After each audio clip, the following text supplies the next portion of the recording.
नमस्कार सर्वांचे कथालेखन मराठी स्टोरी या चॅनेलमध्ये स्वागत आहे. आज आपण पाहणार आहोत त्या कथेचं नाव आहे पिंपळ. लेखक आहेत मंगेश घाडीगावकर. भाग पहिला आज पाहणार आहोत. असं बोललं जातं, काही विशेष झाडांवर भुताखेतांचा अतृप्त आत्म्यांचा वास असतो. वर्षानुवर्षे ते त्या झाडाला आपलं घर करतात. काही माणसांना त्रास देतात तर काही नुसतं आपलं अस्तित्व राखून असतात. फारसे कोणाच्या वाटेला जात नाही, जोपर्यंत त्यांच्या जागेत हद्दीत मानवी हस्तक्षेप होत नाही. महादेव अण्णांना गावात आपलं नवं घर बांधायचं होतं. त्यांच्या घराशेजारीच मोकळी जमीन होती. त्यात जुन्या घराला लागूनच नवीन मोठं घर बांधण्याचा त्यांचा कयास होता. पण एक जुनं पिंपळाचं झाड या जागेच्या मध्ये आड येत होतं. तसा तो मोठा आणि विशाल पिंपळाचा वृक्ष होता. त्याची छान सावलीही मिळत होती. खूप वर्षापासून या झाडाला तोडण्याच्या विचारातच अण्णा होते, पण घरातल्यांचा तसेच गावच्या जाणकार मंडळींचा विरोध त्या गोष्टीला होता. पण आपली घरं बांधायची इच्छा प्रबळ झाल्याने त्यांनी मनाशी पक्क केलं होतं. दिवस ठरला. या कामासाठी खास गावाबाहेरून माणसं बोलावली होती. आपल्या अवजारांच्या मदतीने त्या झाडाला त्या जागेवर त्यांनी जमीनदोस्त केलं. तो दिवस त्यांच्यासाठी खूप आनंदाचा दिवस होता. त्यांचं स्वप्न आता पूर्ण जे होणार होतं याची सुरुवातच जणू झाली होती. महादेव अण्णा त्यांच्या अंगणात उभं राहून झाड तोडलेल्या मोकळ्या जागेत नजर टाकून मनोमन खुश होत होते. दिवस आता मावळतीला आला होता. जवळपास अंधार पडला होता. आता दिवे लागण्याची वेळ सुरू झाली. गावभर आणि घरात देखील या गोष्टीची विशेष चर्चा झाली.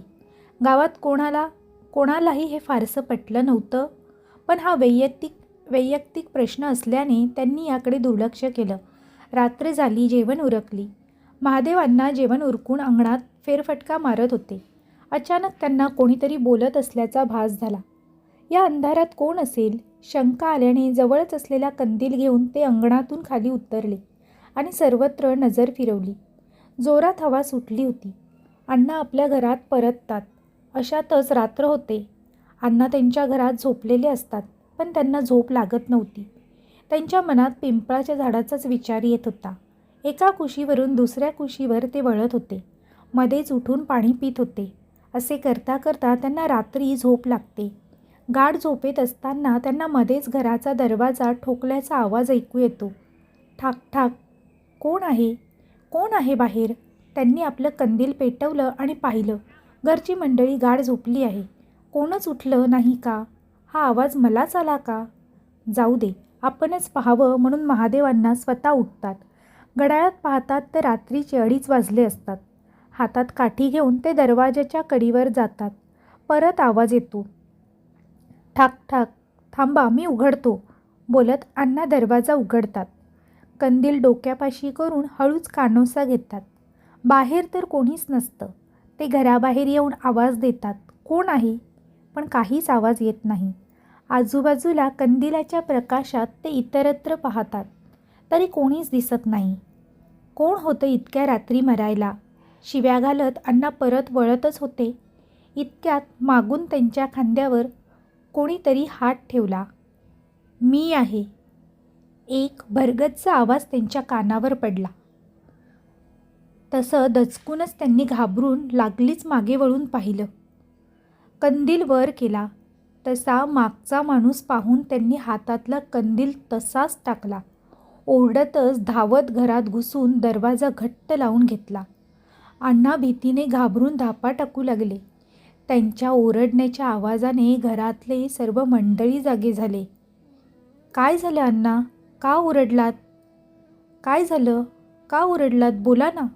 घरातले चिंतित झाले आणि अण्णांना विचारू लागले. पण अण्णा काही बोलण्याच्या मनस्थितीत नव्हते. ते फार घाबरले होते आणि त्यांना अक्षरशः घाम फुटला होता. पाणी, पाणी, मला पाणी द्या. शेवटी अण्णांनी आपले तोंड उघडले. तो बाहेर कोणीतरी होता. कोण आहे बाबा बाहेर? असं बोलत अमोल घराबाहेर जायला दरवाजापाशी गेला. ए थांब, दरवाजाला हात लावू नकोस. अण्णांनी त्याला लागलीच हटकलं. दरवाजा अजिबात उघडायचा नाही, ते म्हणाले. पण काय झालं ते तरी सांगा. अमोल म्हणजेच अण्णांचा मुलगा त्यांना विचारू लागला. मी मी सांगतो, पण आधी तू दरवाजापासून लांब हो. तसा अमोल दरवाजापासून लांब झाला. पोराबाहेर कोणीतरी होतं, खूपच भयानक. मी मी या डोळ्यांनी पाहिलं. पोरा, मी खरं सांगतोय, तो माणूस वाटत नव्हता, माणसासारखा होता. पण पण अण्णांच्या अंगावर शहारा आला. ठीक आहे, तुम्ही आता जरा दमानं घ्या, शांत व्हा, मी आहे ना, तुम्ही काळजी करू नका, निवांत झोपा, आपण सकाळी बघू काय ते. अण्णांच्या बायकोने त्यांना धीर दिला. अण्णा खूपच घाबरले होते. अण्णांची पत्नी त्यांच्या डोक्यावरून हात फिरवून त्यांना धीर देत होती. ते फारच घाबरले होते. आता फारसं काही विचारण्यात अर्थ नव्हता, कारण ते या वेळी योग्य नव्हतं. म्हणून सर्वजण परत झोपी गेले. पण झोप कोणालाच येत नव्हती. अशातच तासावर तास लोटले. विचारचक्र फिरत होती. बघता बघता उजाडायलाही आलं. सकाळ झाली. अण्णांच्या धर्मपत्नीने धीर करून पहाटेला घराचा दरवाजा हळूच उघडला आणि बाहेर नजर टाकली. अमोलही त्यांच्यासोबत होता. अण्णा अजूनही झोपले होते. बाहेर उजेडायला लागलं होतं. हळूहळू सर्व उजळू लागलं. तसं काही विचित्र त्यांना दारात पाहायला मिळालं. आई, आई, हे बघ, हे काय आहे? अमोलच्या आईच्या काळजात धडकीच भरली. हो अमोल, मीही तोच विचार करते की हे काय आहे? अण्णांच्या पत्नीने घाबरलेल्या स्वरात अमोलला विचारले. म्हणजे म्हणजे अण्णा बोलत होते ते खरं होतं? दाराच्या अंगणात दरवाजापर्यंत आलेले चिखलाने भरलेले पायांचे ठसे होते. पण ज्या गोष्टीने त्या मायलेकांना धडकी भरली ते कारण वेगळंच होतं. कारण ती पावले साधारण नव्हती. साधारण माणसाच्या पायाच्या आकारापेक्षाही मोठी, लांब बोटांची विचित्र पावले फारच भयानक होती. जणू एखादा राक्षसच दरवाजात आला असावा असं भासत होतं. अण्णांच्या पत्नी ताराबाईंचे डोळे पांढरे पडले. अमोलही घाबरला. आई, म्हणजे हे काय आहे? अण्णा काय बोलत होते? तो माणसासारखा होता, पण माणूस नव्हता. मग नक्की होता तरी कोण तो? कोण होता तो? आई, मला हे खूप भयानक वाटते. दोघं एकमेकांच्या तोंडाकडे बघत होते. इतक्यात त्यांची नजर त्या पावलांच्या दिशेने गेली.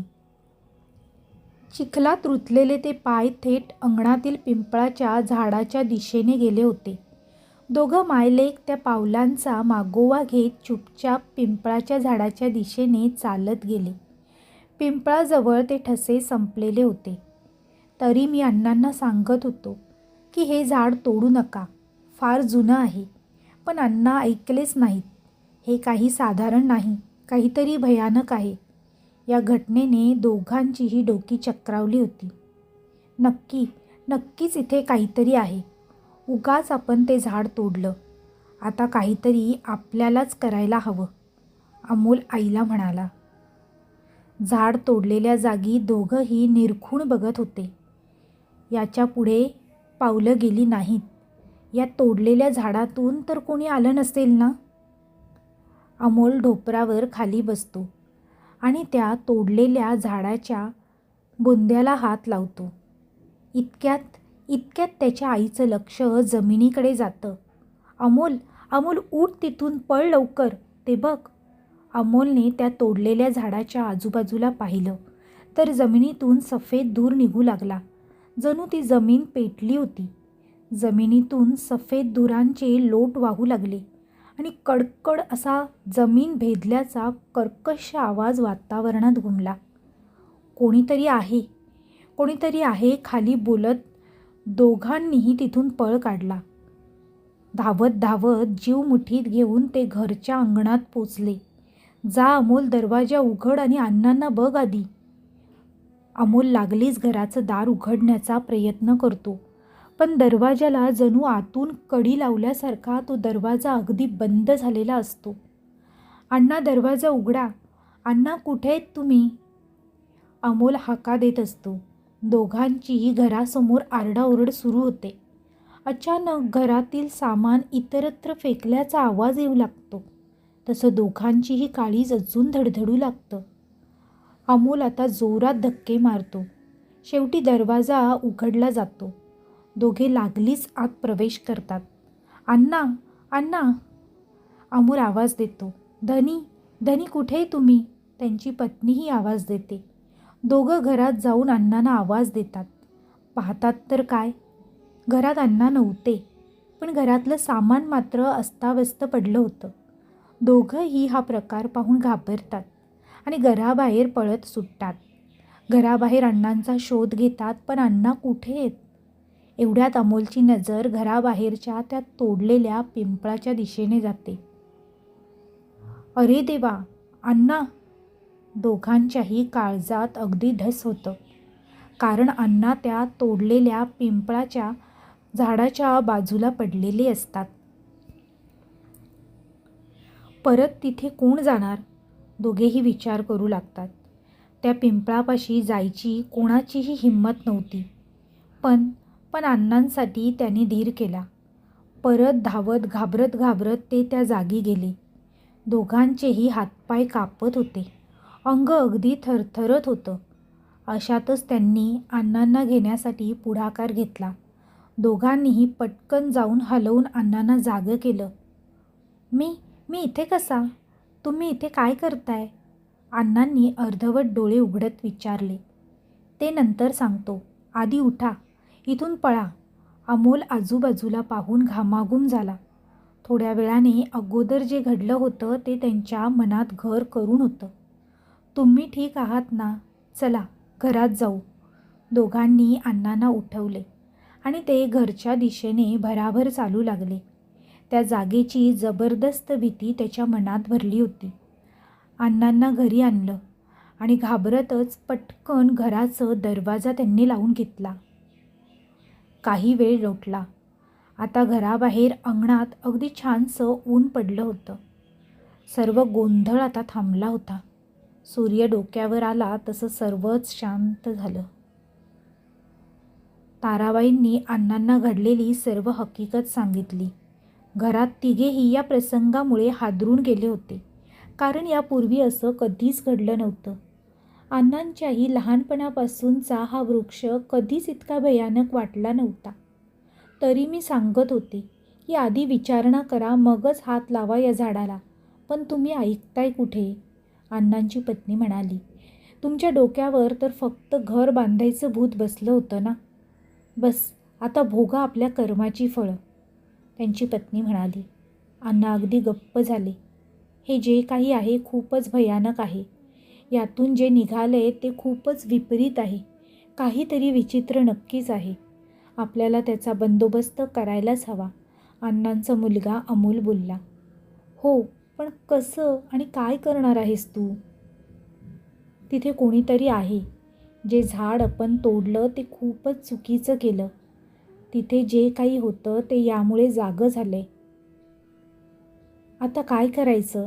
आईने अमोलला विचारलं. आता मलाच काही करावं लागेल, असं बोलून आणि असा विचार करून अमोल घराबाहेर निघाला. तू कुठे चाललास? बाहेरची परिस्थिती माहीत आहे ना? तरी अण्णा, आपल्याला इथे राहायचं आहे तर आपल्याला काहीतरी करायलाच हवं, नाहीतर आपलं जगणं मुश्किल होऊन बसेल, अमोल म्हणाला. ठीक आहे बाळा, ठीक आहे, पण सांभाळून जा. अण्णांनी अमोलला निरोप दिला. तुम्ही पण काळजी घ्या, मी येतोच, असे म्हणून अमोल निघाला. हे सर्व माझ्या चुकीमुळे होते. मीच दोषी आहे. मी हे झाड तोडलं नसतं तर आज ही वेळ आली नसती. उगाच मी स्वतःच्या स्वार्थासाठी स्वतःच्याच पायावर धोंडा मारला, अण्णा बोलले. राहू द्या. करताना कोणीच विचार केला नाही. किती जुनं झाड होतं. अंगणात सावलीही होती. कसला त्रास होता हो. राहू दिलं असतं तर काय फरक पडला असता, अण्णांची पत्नी म्हणाली. हो, तेही खरंय, पण माझ्या डोळ्यांवर स्वार्थाची पट्टी बांधली होती, अण्णा म्हणाले. मी काय म्हणते, तुम्ही काय बघितलंत हो? अण्णांच्या पत्नीने विचारले. अण्णांच्या अंगावर काटा उभा राहिला. परत ते सर्व आठवले. तारा, मला परत ते विचारू नकोस. मला खूप भीती वाटते. बोला हो, मन मोकळं करा. त्यांची पत्नी म्हणाली. भार जाईल डोक्यावरचा. आम्ही स्वतःच्या डोळ्याने पाहिले ते. काय साधारण नव्हतं. माणूस म्हणावा की राक्षस. काय आलेलं आपल्या दारात काल रात्री? त्यांनी विचारलं.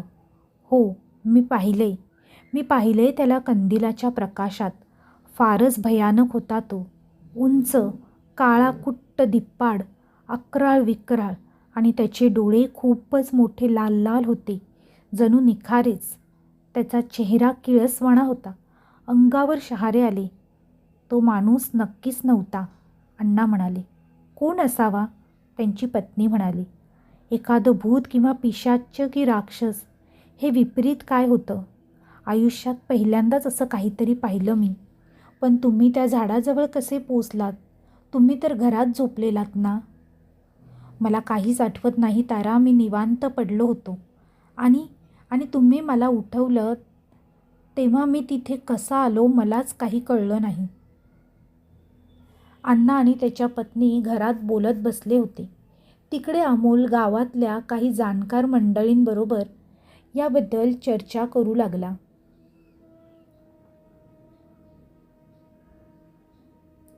यावर काही उपाय म्हणून त्यातील काही जणांनी अमोलला गावाजवळील डोंगरमाथ्यावर राहणाऱ्या एका सिद्ध पुरुषाबद्दल माहिती दिली. असं म्हणतात की तो सहसा कोणालाच दिसत नाही. तो आपल्या साधनेत व्यस्त असतो. अनेक सिद्धी त्याला प्राप्त आहेत. तो कोणालाही भेटत नाही, आणि जर भेटलाच तर ज्याचं त्याचं नशीब. अमोल लागलीच त्या सिद्ध पुरुषाच्या शोधात निघाला. गावाला लागूनच जंगल आणि डोंगराळ भागात तो शोधाशोध करू लागला. पण कुठेच त्या साधूचा पत्ता नव्हता. दिवसभर त्याने माळरान हुडकून काढलं, पण काहीच फायदा झाला नाही. तो हताश झाला. आता आपलं काही खरं नाही. एक आशेचा किरण होतं, तेही आता गेलं. अमोल स्वतःशीच बोलत होता. अमोल अगदी निराश झाला होता. खूप शोधाशोध केली. शेवटी थकून भागून तो एका दगडावर बसला. दिवसभर उपाशी पोटी राहून त्याने जंग पछाडलं. पण आता मात्र तो थकला होता. थोडी विश्रांती घ्यावी म्हणून अमोल जमिनीवर विसावला. बघता बघता अमोलला गाढ झोप लागली. दिवस मावळतीला येतो, पण अमोलची झोप त्याच्यावर हावी होते. वेळेचं भान त्याला राहत नाही. त्या विरान जागी अमोल एकटाच पडलेला असतो, आणि सूर्य मावळतो आणि त्याच्याबरोबर अमोलच्या घर वाचवायच्या आशाही मावळतात. पुढे अमोलला तो सिद्ध पुरुष भेटतो की नाही, किंवा अमोल कोणता या संकटातून बाहेर जाण्यासाठी मार्ग काढतो, हे पाहण्यासाठी भाग 2 लवकरच येत आहे. भाग पहिला आवडला असेल किंवा ही कथा आवडली असेल तर तुमच्या मित्रपरिवारांसोबत शेअर करायला विसरू नका, आणि कमेंटद्वारे तुमची कमेंट नक्की कळवा. कथा आवडली असेल तर व्हिडिओला लाईक करा आणि चॅनेलला सबस्क्राईब करा. तसेच बेल आयकॉनवर क्लिक करून ऑलवर सेट करा, म्हणजे तुम्हाला नवनवीन व्हिडिओचे नोटिफिकेशन लगेचच मिळतील. पुन्हा भेटूया अशीच एक नवीन आणि सुंदर कथा घेऊन. तोपर्यंत सर्वांना धन्यवाद. Bye bye.